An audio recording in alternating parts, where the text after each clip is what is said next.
Police కూడా అదే విధంగా చేశారు. మరి పోలీసుని ఎందుకు టార్గెట్ చేస్తున్నారో అర్థం అంటే నీకు రెడ్ కార్పెట్ వేసిన దానిక, లేదంటే ఎక్కడ వాళ్ళు అక్కడ కట్ చేసి ఉంటే నీ దగ్గరకు ఒక పిల్లకుండా కూడా నీ దగ్గరికి రాదు.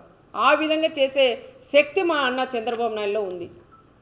మరి ఈరోజు పదే పదే పోలీసులు కూడా చేస్తున్నారు. ఒక ఎస్ఐ అండి, ఒక బీసీకి సంబంధించిన ఒక ఎస్ఐని ఆయన ఎందుకు టార్గెట్ చేస్తున్నారో అర్థం కాల.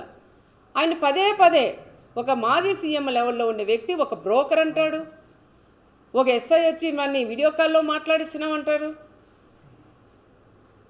మన ఆ ఎస్ఐ కూడా ఎన్ని కష్టాలు పడుకొని చదువుకొని తల్లిదండ్రులు కూడా ఎంత కష్టాలు పెట్టి చదివించుంటారు.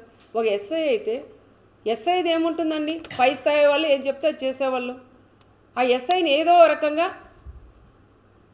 ఆ తోపు చెప్పిన మాటలని విని ఆ ఎస్ఐని ఏదో రకంగా సస్పెండ్ చేయించాల. నీ గవర్నమెంట్లో ఉన్నాడు, 5 ఏళ్ళు ఆయన పక్కన పెట్టేశావు.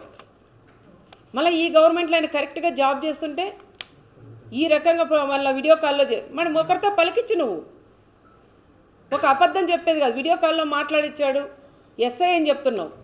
మరి ఒక్కరితో అయినా మీరు పలికించగలరా?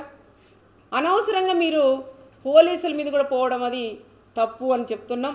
ఇప్పుడైనా జిల్లా ఎస్పీ గారు కూడా పదే పదే చెప్తున్న జిల్లా ఎస్పీ గారికి, మొన్న జరిగినప్పుడు పెనగొండలో అదే ఎస్ఐని, డిఎస్పీని, సిఐలంతా మాజీ ఎమ్మెల్యే తోపు ఇష్టానుసారం మాట్లాడినారు, అమ్మల్ని అక్కల్ని తిట్టారు.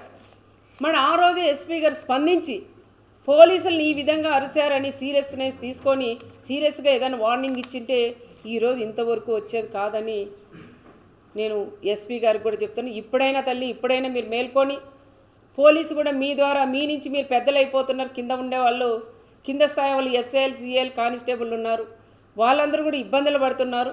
వాళ్ళకు ఒక భరోసా ఇవ్వండి, ఒక ధైర్యం ఇవ్వమని మన ఎస్పీ గారికి కూడా నేను తెలియజేస్తున్నాను.